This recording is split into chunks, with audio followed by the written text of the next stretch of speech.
Olá, meu amigo, minha amiga, meu irmão, minha irmã, boa noite, boa tarde, bom dia, tudo bem? Tudo certinho? Bom, vamos continuar aqui, né, assistindo a introdução, né, dos Testemunhas de Jeová no que diz respeito aos livros bíblicos, só que hoje a gente vai começar diferente, tá? Bom, antes de começarmos de uma maneira diferente, eu quero lembrar que meus vídeos não são para tirar a sua fé na denominação que você tem como verdadeira, como a Igreja de Deus, o teu líder religioso, seja ele o nome que ele tiver, o título que ele tiver dentro da tua denominação, e muito menos nas doutrinas, tanto que a denominação e esse seu líder religioso ele apresenta como verdades absolutas, sendo contextualizada nas Escrituras. Não é para tirar sua fé. Você pode continuar. Os meus vídeos são somente para mostrar, só para você ter a visão de uma pessoa que já esteve dentro do sistema religioso por 20 anos e hoje estou fora do sistema religioso. Mas isso não quer dizer que eu não acredite no Criador, que eu não acredite no Cristo. Sim, acredito sim, tá? Lembrando também que a Constituição me garante a liberdade de expressão, e no caso aqui da expressão religiosa, e também dentro do caso dos Testemunhas de Jeová. Não há nenhuma crítica a pessoas, não tem, mesmo porque eu não cito pessoas, não conheço, não tenho conhecimento, não tenho amizade com os Testemunhas de Jeová, porque eles mesmos segregam, separam, né?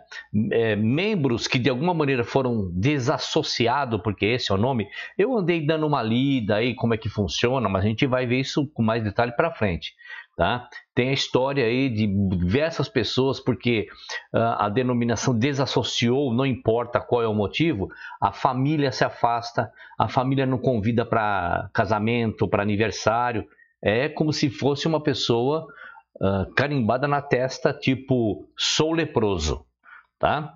Bom, vamos lá. Dito isto, eu vou começar de uma maneira diferente. Eu vou começar lendo os comentários do vídeo no canal, tá certo? Vamos lá. Vamos nos publicados, que eu já passei aqui, tá? Vamos lá. Francisco Borges, há 37 minutos, no vídeo Testemunho de Jeová, ele diz assim, ó. Tá. Ontem ele perguntou se nós vivemos por pura sorte. Francisco Borges, quando você diz assim, nós, você está dizendo contemporâneo, depois de Cristo. Depois de Cristo, sim, depois que o Criador de todas as coisas nos garantiu a oportunidade de estarmos eternamente com o Criador, sim, cada um colhe o que planta, assim está escrito na Bíblia. E quando você comenta aqui sobre profeta Daniel teve sorte, claro que não teve sorte. O profeta Daniel teve a intervenção divina. Lá na cova dos leões, Sadraque, Mesaque e Abdenego, na fornalha em chamas, também teve sorte? Claro que não, também teve intervenção divina. Até a vinda de Cristo, o Criador, por um motivo ou por outro, ele fazia com que as coisas pudessem contribuir para que a profecia do leãozinho da tribo de Judá se concretizasse na vida do Cristo. Ponto. Depois disso, o Criador não interfere mais. Tá bom, meu querido Francisco Borges? Então, vamos lá. Respondi no vídeo de... Hoje é 23, né? Deixa eu ver. Isso. Vídeo de 23/5. Ok? Ctrl C. Opa. Bom, te respondi aí então, tá certo, meu querido? Vamos lá. Francisco Borges ainda. Com base bíblica só existe uma doutrina. As demais é criação dos homens por dinheiro. Ok, Francisco Borges, está certo. Com base na Bíblia só existe uma doutrina do Cristo, que foi sempre desde Gênesis até Apocalipse. É uma só. Você está certo.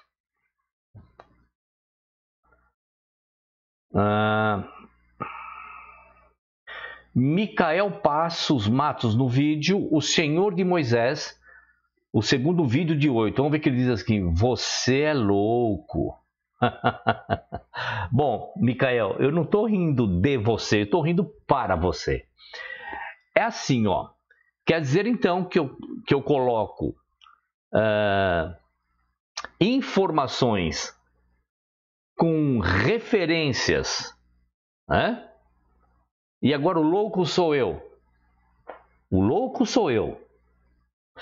Sabe o que você está dizendo aqui? Vamos lá, vamos fazer um exemplo tolo aqui. Então, nós estamos assistindo na televisão um jogo de futebol. Você torce para um time, eu torço para o outro. Então, o atacante de um time,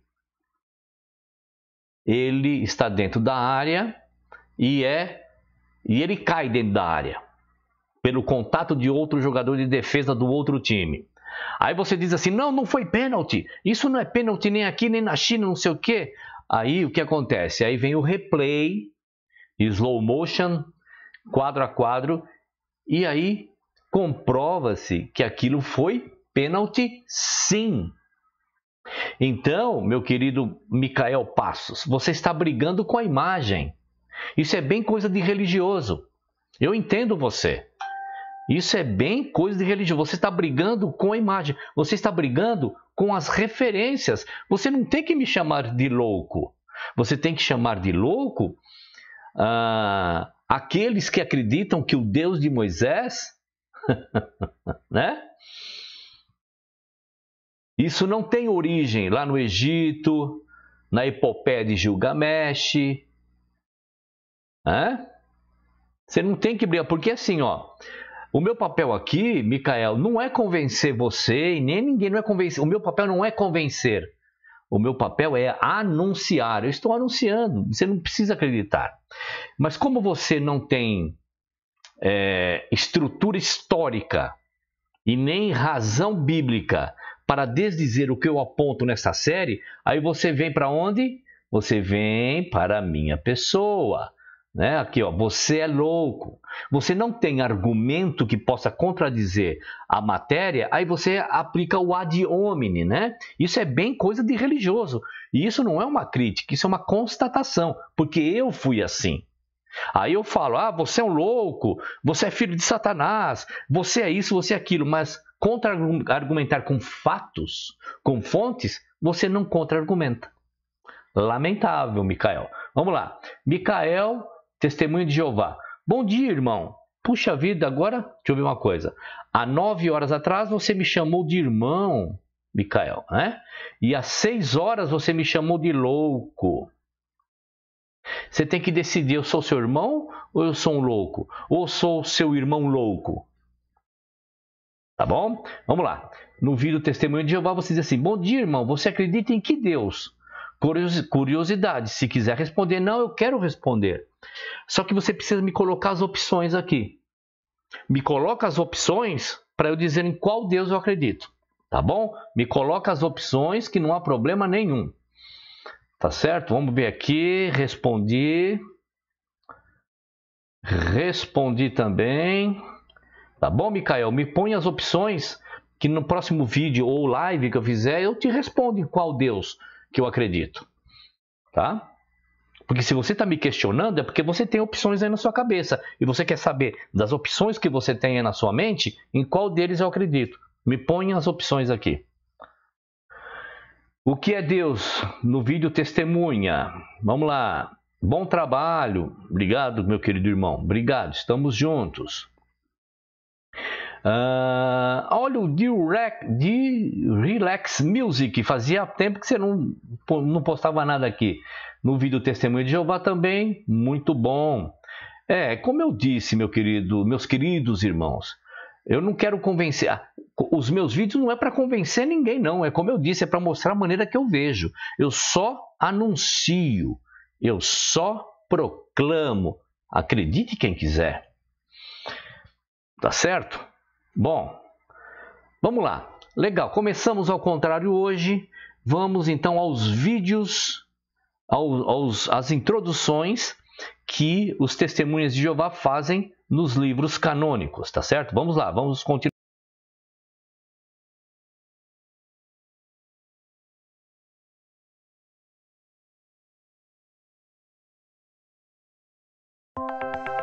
Uma introdução ao livro de Hebreus.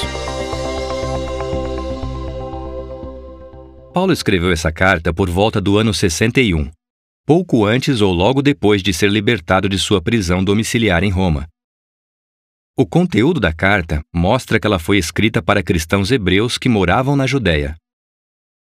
Muitos deles já eram cristãos há anos. Bom, uma coisa que nós concordamos aqui, eu concordo com o narrador aí, né? Para muitos não foi Paulo que escreveu a carta aos Hebreus, para mim foi, por diversas razões, e entre elas as características da linguagem usada, da escrita usada, para mim é o apóstolo Paulo, e me parece que para as testemunhas de Jeová também foi o apóstolo Paulo. Vamos lá, vamos continuar. Mas em sentido espiritual, eles voltaram a precisar de leite, em vez de alimento sólido. Isso era perigoso para a sua fé por causa dos ataques dos líderes religiosos judeus e seus apoiadores.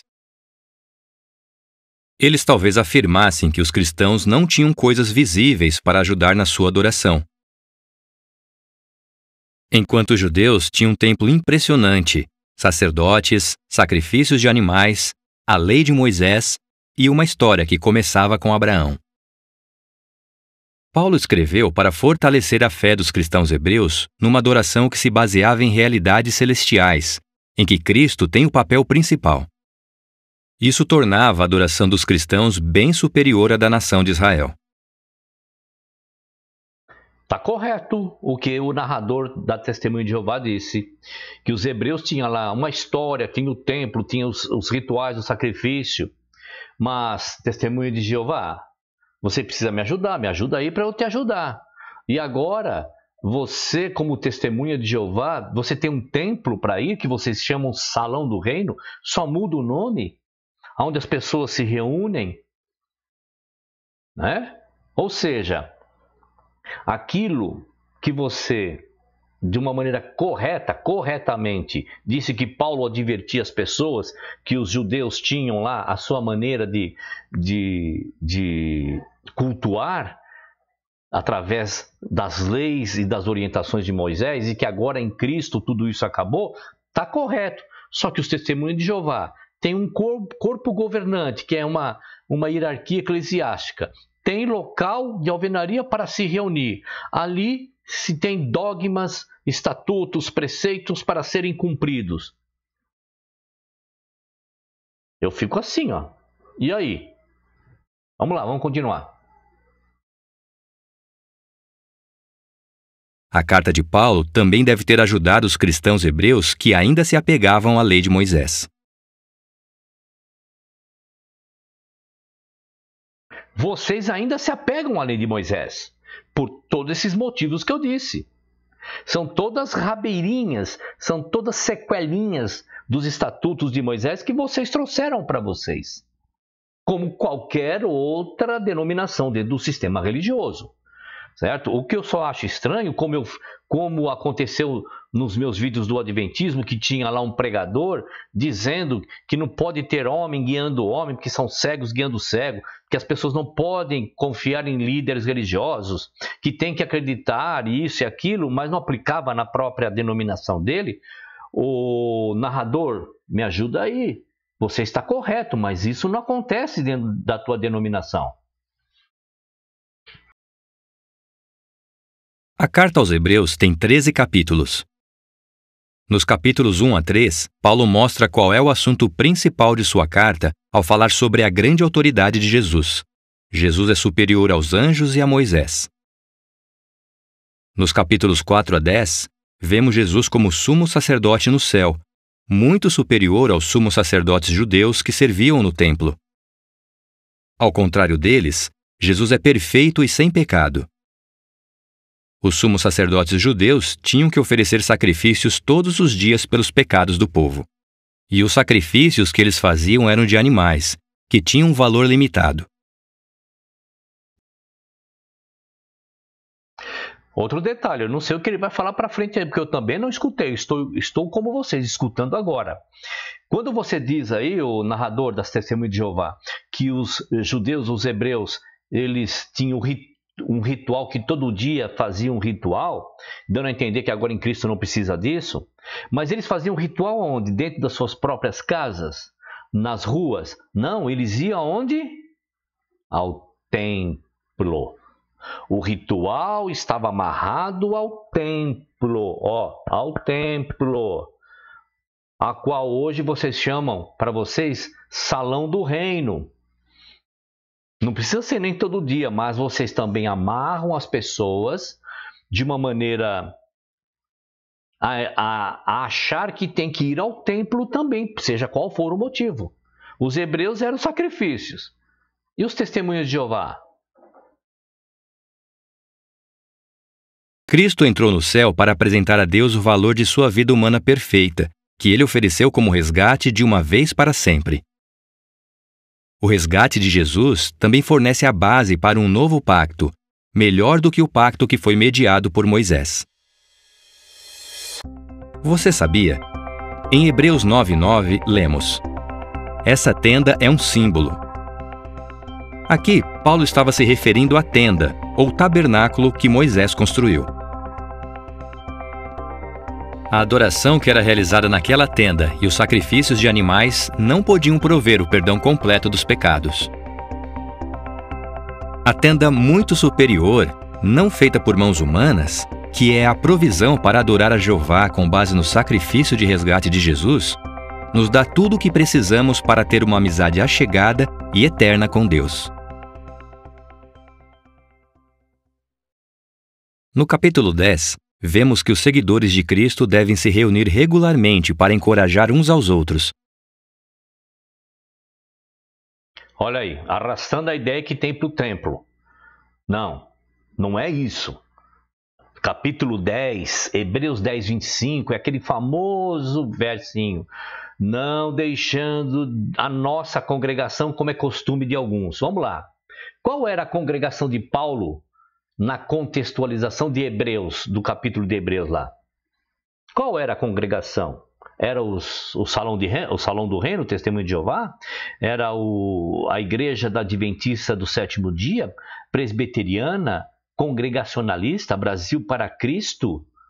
E assim por diante? Qual que era? Não deixando, porque Paulo diz assim, não deixando a nossa congregação. O que é congregação? Qual era de Paulo? Você não tem como responder, porque não era nenhuma dessas. Não existia essa coisa de estar todo mundo reunido num templo, como o narrador quer sugerir. Não, Paulo está advertindo um grupo de pessoas que agora estavam na doutrina do Cristo, que tinham que tomar cuidado com algumas coisas. Não adiantava nada falar que vivia uma coisa, mas na realidade vivia outra. Mas isso não quer dizer que Paulo fez isso durante décadas, se reunindo num lugar só. Não. Inclusive, as cartas são ricas em dizer que Paulo se reunia e num outro sábado e no sábado seguinte. Por quê? Porque sábado era o dia de descanso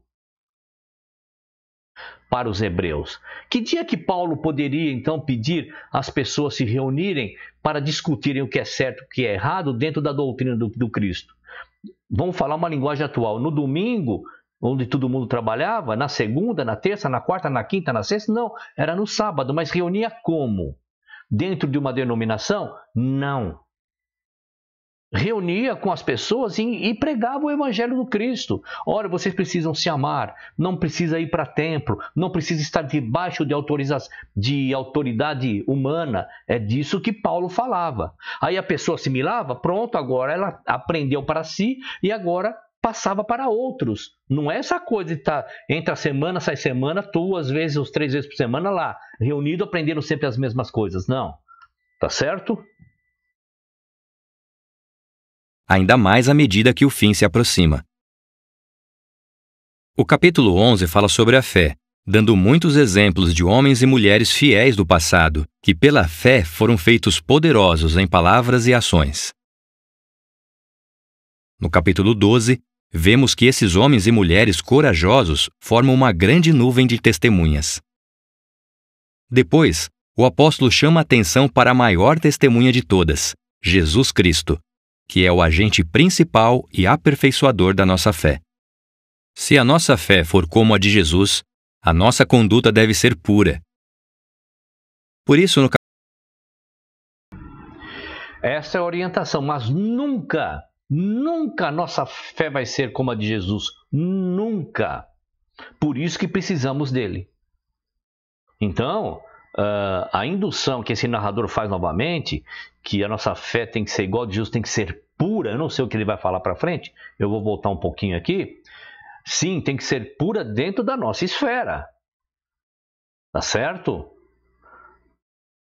Então vamos lá. Nós nunca teremos uma fé como a de Jesus, senão não precisaríamos do Cristo. Vamos lá.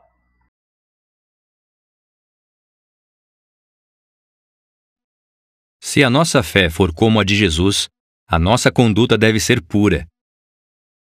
Por isso, no capítulo 13, Paulo inclui as seguintes orientações: que o seu amor fraternal continue, o casamento seja honroso entre todos. Está correto. Agora, a fé no sentido que comportamental. Então, veja. Então, Paulo reunia aquelas pessoas. Olha que legal agora. Reunia aquelas pessoas para dar essas orientações para as pessoas serem boas, serem fiéis no seu casamento, né? Serem bons cidadãos, pagar os seus impostos. Aí, na próxima semana, as pessoas se reuniam para ouvir tudo de novo, isso? Aí, na outra semana, tudo de novo, isso? Não. Tá certo? Ficou claro? Paulo passava uma mensagem, qual era a doutrina do Cristo, e as pessoas iam viver suas vidas. E sejam obedientes aos que exercem liderança entre vocês. Não é isso. Não é ser obediente a quem exerce liderança sobre vocês. Não é isso. Tá?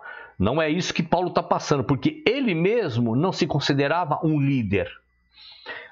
A mensagem aqui é o seguinte, vocês que estão aí, seja onde for, se houver ou se tiver pessoas que vão passar para vocês orientações, escutem e observem essas orientações. É isso, não é a ideia de ter um corpo governante, agora todo mundo que está embaixo tem que obedecer. Não é isso.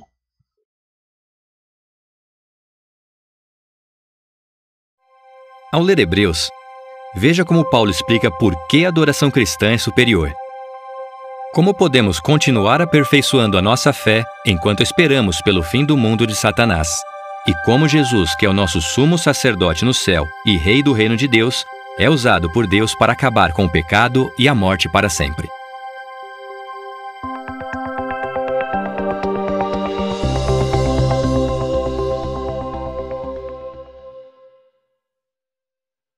Bom, vamos então agora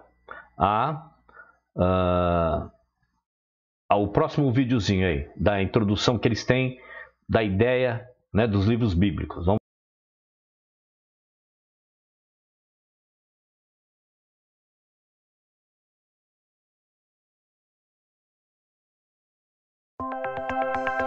Uma introdução a Tiago. Existem bons motivos para acreditar que o Tiago que escreveu essa carta foi o meio-irmão de Jesus. Ele fez isso antes do ano 62, enquanto morava em Jerusalém. A carta destaca a importância de se ter fé e perseverança ao passar por provações, de evitar fazer coisas que desagradam a Deus. Eu queria saber, mais uma vez, o que é fazer coisas que desagradam a Deus, testemunhas de Jeová? Por enquanto, ninguém aí se manifestou nas minhas redes sociais quando eu pergunto o que é fazer algo que não agrada a Deus. O que é, biblicamente falando? Né? Eles colocaram aqui um desenho de alguém aí com cara de raiva ali, né? Como se estivesse discutindo, alguma coisa assim. Né? Mas isso é extremamente subjetivo, né? Então, eu gostaria de saber dos testemunhos de Jeová o que é fazer algo que desagrada a Deus. Eu sei, biblicamente falando. Né? Quando eu não amo o meu semelhante, eu estou fazendo algo que desagrada o Criador, sim. Porque o Cristo nos deu o novo mandamento. Para todo aquele que se tornasse discípulo dele, agora tem um novo mandamento. E se eu não cumpro esse novo mandamento, com certeza estou desagradando ao Criador.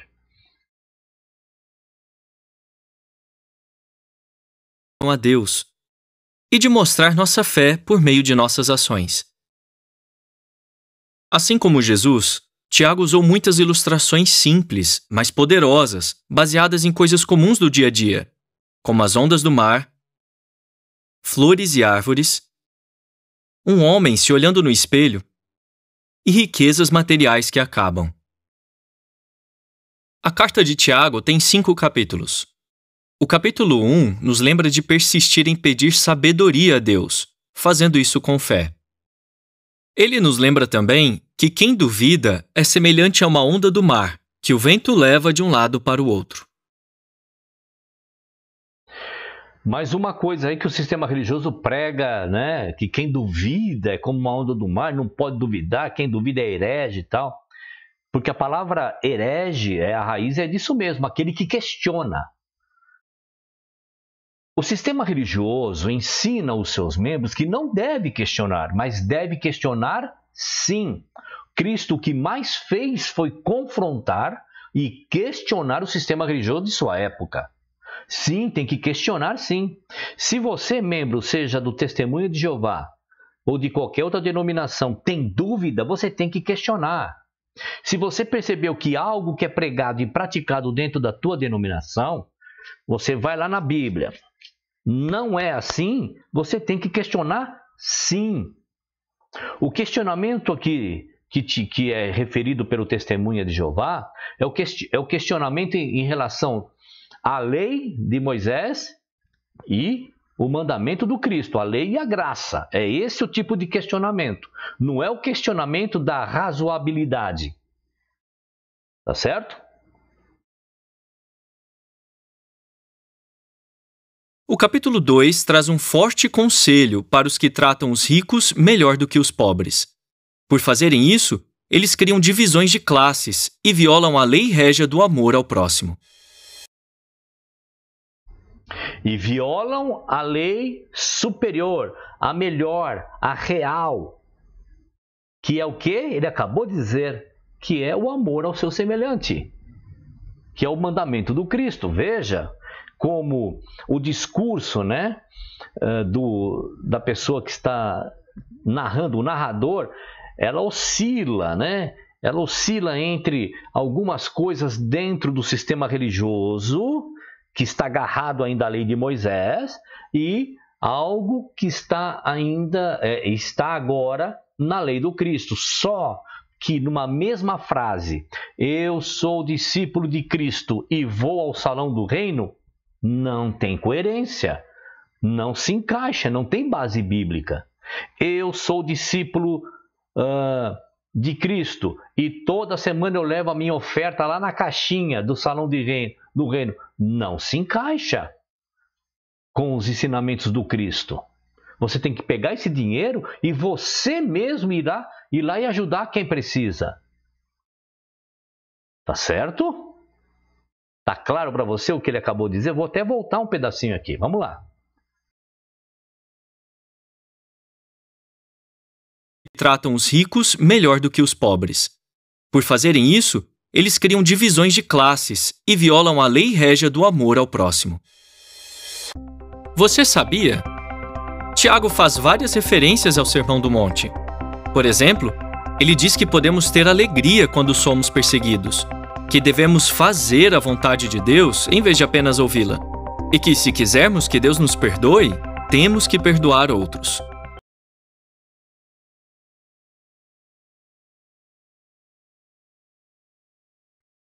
Vamos lá. Então, Tiago reúne as pessoas ali, né? Ainda bem que é fora de um local, porque não tinha e não foi orientado para se construir local para as pessoas ficarem ali. Agora, Tiago está orientando as pessoas. Escuta, você está desiludido da vida? Olha, tenha fé, tenha força. Olha, trate o seu semelhante como alguém que você gostaria que tratasse você. E as pessoas iam assimilando o novo mandamento do Cristo e, cada um ia viver sua vida da maneira dessa doutrina. sem nenhum vínculo com estatutos, preceitos, regras denominacionais. Não tinha isso. É mais ou menos isso que vocês estão vendo. Então essas pessoas, quando assimilavam a mensagem do Cristo, iam viver suas vidas e iriam passar adiante também isso que eles aprenderam. Esse é o evangelho do reino. Tá certo? Ele diz que podemos ter alegria quando somos perseguidos, que devemos fazer a vontade de Deus em vez de apenas ouvi-la, e que se quisermos que Deus nos perdoe, temos que perdoar outros. No capítulo 3, Tiago usa várias ilustrações para mostrar a importância de controlar a nossa língua. Os instrutores da palavra de Deus precisam dar ainda mais atenção a isso. Tiago compara a língua a freios na boca de um cavalo, ao leme de um navio, a um fogo e a uma fonte de água. O capítulo 4 explica que desejos errados levam à conduta errada. Eu concordo. Desejos errados levam a condutas erradas. Testemunhas de Jeová. O que são desejos errados que levam a condutas erradas? Não pode simplesmente dar uma categoria e achar que tudo agora, se não for dentro da caixinha das testemunhas de Jeová, agora é um desejo de conduta errada. Eu preciso saber. Quem sabe nas doutrinas, quando me aprofundar, for procurar as doutrinas para depois trazer aqui, todos esses questionamentos serão desvendados, né? Vamos lá. Tiago também diz: quem quer ser amigo do mundo faz de si mesmo um inimigo de Deus. Mais uma pergunta. O que é ser amigo do mundo? Testemunhas de Jeová, vocês precisam me ajudar. Mas eu fico com a esperança de que nas doutrinas essas coisas são respondidas. Né? O que é ser amigo do mundo para se tornar inimigo de Deus?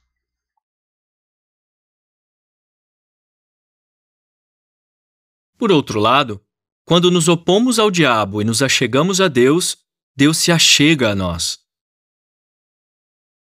O capítulo 5 diz que os ricos e poderosos que oprimem outros vão prestar contas a Jeová. Tiago. Então veja, o que Tiago está falando é que os ricos vão prestar conta porque oprime os outros. Não é porque são ricos, é porque oprime, porque tem pobre opressor também. O que significa oprimir? É não exercer a misericórdia, não exercer o amor ao semelhante. Então não precisa ser especificamente rico para oprimir. É que o rico, normalmente, se ele não se controlar, ele fica jactancioso, achando que o dinheiro pode lhe dar tudo. E hoje mesmo eu soube da notícia de uma pessoa que é dona de uma concessionária de automóvel, que eu não vou falar que concessionária não, de uma autorizada de carro 0 km de uma marca importada, com 55, milionário, rico, com 55 anos de idade, morreu com câncer no intestino. Então, o fato de ser rico, né, alguns ficam, não é o caso dessa pessoa, estou dando só um exemplo, que não adianta ser jactancioso. Por quê? Porque a gente não sabe o dia de amanhã. Então, não precisa ser rico para oprimir. O que não pode é oprimir. Tá certo? Vamos arrumar aqui. Ser rico não é pecado. Querer conforto, querer tudo do bom e do melhor, né? Querer ter segurança financeira num mundo tão desequilibrado como o nosso, isso não é pecado, desde que você não oprima ou que você não como é que eu posso dizer? Desde que você não seja desonesto para ser rico.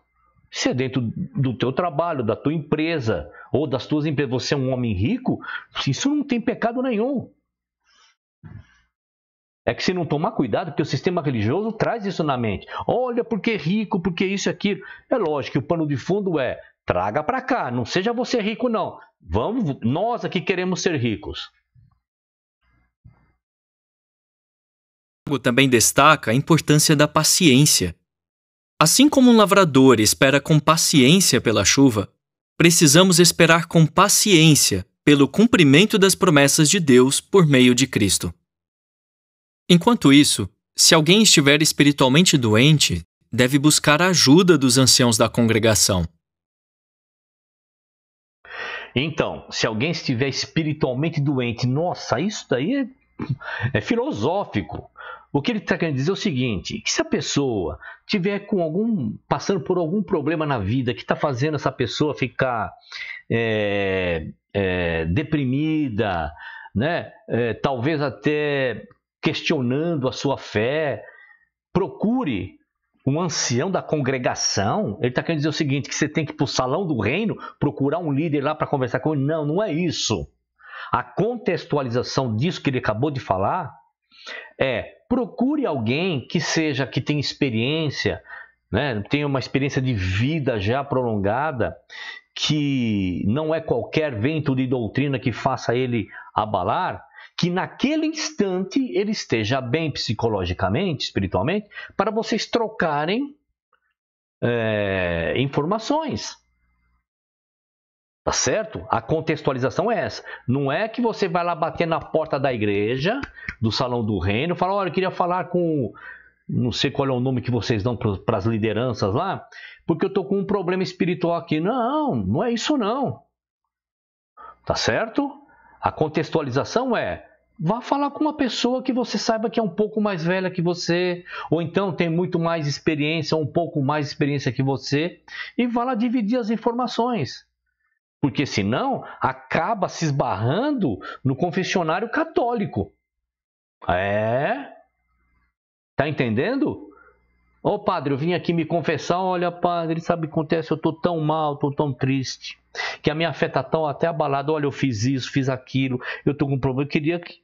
Padre, tá entendendo?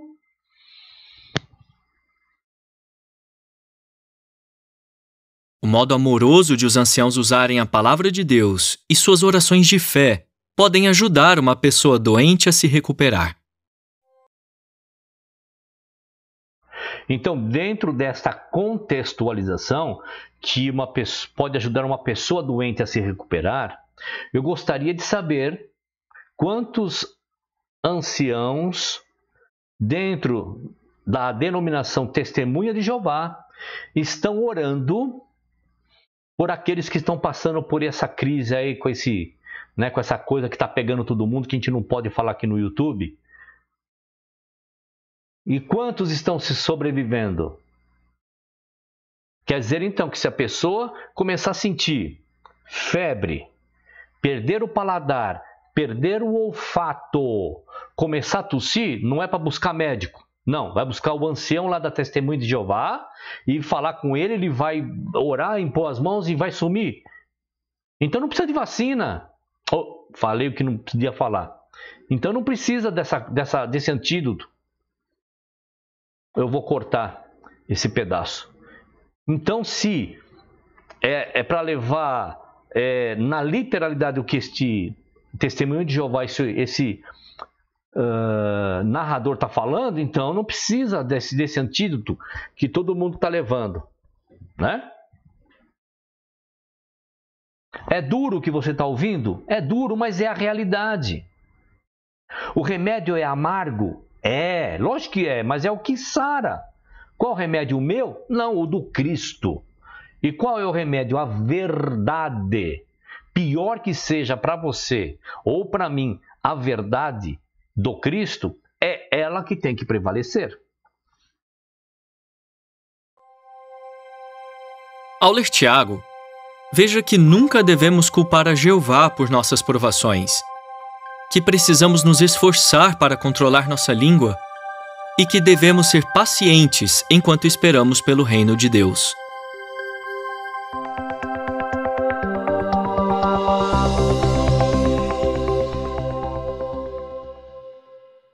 Correto, esses 3 itens que ele falou aqui, quando ele diz ao ler o livro de Tito, é exatamente isso, mas nenhuma conotação de que tem congregação, tem gente dentro, tem líder, tem prédio, tem caixinha da oferta, nada disso. Vamos lá, vamos para mais um videozinho aqui.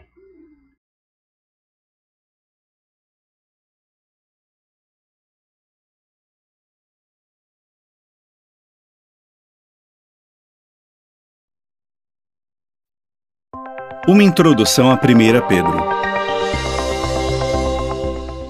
O apóstolo Pedro se identifica como sendo o escritor de 1 e 2 Pedro. Ele escreveu sua primeira carta em Babilônia, entre os anos 62 e 64. Pedro pediu para Silvano colocar por escrito o que ele queria dizer em sua primeira carta. Silvano, também conhecido como Silas, provavelmente é o mesmo Silas que acompanhava o apóstolo Paulo. A primeira carta de Pedro foi escrita para os cristãos ungidos que moravam em Ponto, Galácia, Capadócia, Ásia e Bitínia. Eu vou voltar um pouquinho aqui porque eu não entendi muito bem o que ele quis dizer. Que essas orientações de Pedro era para alguém... Vamos lá, deixa eu voltar aqui.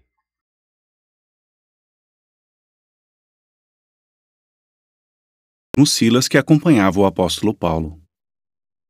A primeira carta de Pedro foi escrita para os cristãos ungidos que moravam em cristãos ungidos.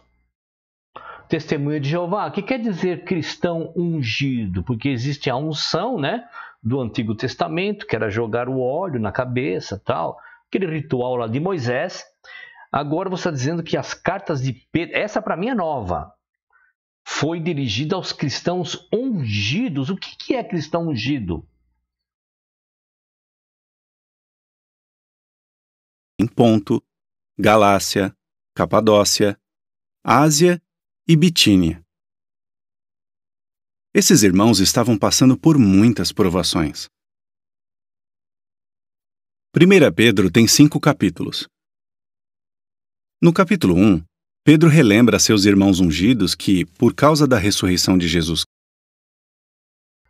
mais uma vez, Pedro relembra aos seus irmãos ungidos. Difícil, né? É difícil. Eu fico imaginando o que vai me aparecer nas doutrinas. Vamos lá. Cristo, eles têm a esperança de nascer de novo e viver para sempre no céu. Eles podem... Não existe essas coisas de viver no céu e muito menos para sempre. Não tem base na Bíblia, nenhuma base escriturística de que alguém vai viver um segundo, 1/1000º de segundo ou uma eternidade no céu. Não, não há. Porque o local onde o Criador habita, a Bíblia diz que é um local inacessível. Ponto. Iriam receber essa recompensa se fossem fiéis. Por isso, eles precisavam se preparar para fazer o melhor no serviço de Jeová e cuidar para não cair na armadilha dos desejos da carne. O que são armadilhas do desejo da carne? Eu sou carne. Eu sou carne. Eu tenho os meus desejos. Claro que eu tenho. Agora, o que é, dentro dessa narrativa aqui, qual é o desejo que eu, como ser humano, como na carne que estou e sou, poderia trazer problema para mim? Qual é o desejo da carne? Hein?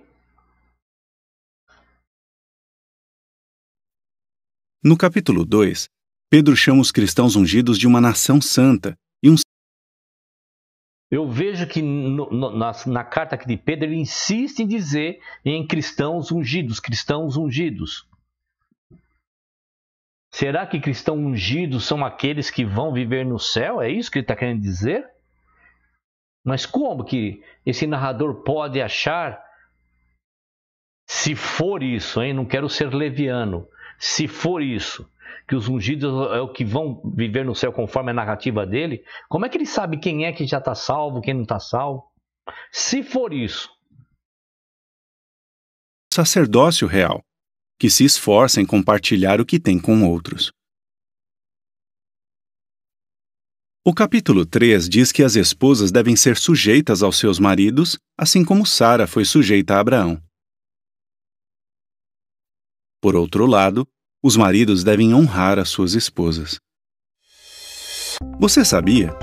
Em sua primeira carta, Pedro cita pelo menos 6 livros da Bíblia: Gênesis, Êxodo, Levítico, Salmos, Provérbios e Isaías. Ao citar a palavra de Deus, Pedro seguiu o exemplo de Jesus e nos deixou um exemplo a ser imitado. Bom, se o Antigo Testamento é a palavra de Deus conforme o narrador, então, quando Cristo diz assim, um novo mandamento vos dou, porque Cristo, quando dá um novo mandamento, ele está dizendo o seguinte, aquele que quer ser meu discípulo, tudo que está escrito nesses livros não vale mais em relação a doutrinas. E quando Pedro, ele cita esses livros, não é por causa de doutrina, é simplesmente relembrar passagens para fazer link e fazer as pessoas raciocinarem. Nada mais que isso. No capítulo 4, Pedro fala da importância de fazer a vontade de Deus, assim como Jesus fez, mesmo se estivermos passando por muitas dificuldades. O que é fazer a vontade de Deus, mesmo passando dificuldades? Eu gostaria de que alguém me respondesse. O que é fazer a vontade de Deus, mesmo passando dificuldades? Ele também disse que precisamos ser vigilantes no que se refere às orações. No capítulo 5, Pedro lembra os anciãos da importância de serem humildes e se preocuparem com os irmãos da congregação. Anciãos, congregação, fazendo a pessoa que está escutando isso achar que dentro daquela congregação eles estão debaixo de um prédio de alvenaria, onde tem uma hierarquia eclesiástica e que esses homens agora têm que tomar cuidado. Não. A orientação de Pedro aqui é dizer o seguinte, que as pessoas que têm experiência para poder ajudar as outras com alguma orientação que aquela pessoa está tendo naquele momento, eles têm que tomar muito cuidado, né, para que o seu discurso não vá ao desencontro do que eles vivem. É só isso. Ele aconselha os irmãos a deixarem suas ansiedades nas mãos de Deus, porque Ele cuida de nós. Ao ler 1 Pedro, veja por que é importante nos prepararmos para o serviço de Jeová, como maridos e esposas devem se tratar, e entenda a importância de perseverarmos enquanto esperamos o reino de Deus.